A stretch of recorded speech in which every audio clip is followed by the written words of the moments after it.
Le samedi dernier, 16 novembre 2024, les citoyens et citoyennes du Komo-Océan de la commune de Zomoué sont allés aux urnes à l'instar des autres populations du pays pour choisir le oui du référendum constitutionnel qui est une étape du chronogramme du CETRI depuis le 30 août 2023, jour du coup de libération. L'issue de ce scrutin, dont les enjeux sont majeurs pour la restauration des institutions et de la nation, a été une expression réelle de notre attachement aux valeurs républicaines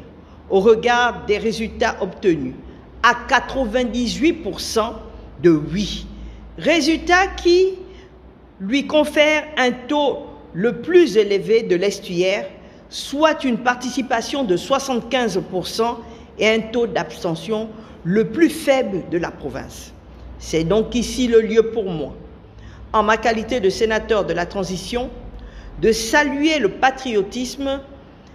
des ressortissants de la commune de Zomoué et du département du Komo-Océan qui, au-delà des difficultés d'accès et des routes impraticables en toute saison dans l'île, ont bravé vent,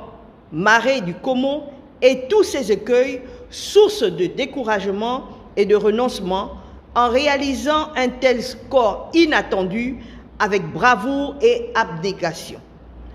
En toute transparence, au terme d'une campagne acharnée sur le terrain, c'est une fierté et un honneur ineffable. Je félicite et exhorte davantage à maintenir le même engagement pour les autres défis électoraux à venir, malgré le fait d'être souvent jeté aux orties lors des tournées républicaines du chef de l'État. Pour saisir la présente opportunité qui s'offre de séance, je lance un appel solennel aux ressortissants du Komo-Océan sans exclusif à s'unir et se rassembler pour qu'ensemble nous amorcions le tournant décisif du développement de la commune de Zomoué et du département du Komo-Océan. Je vous remercie.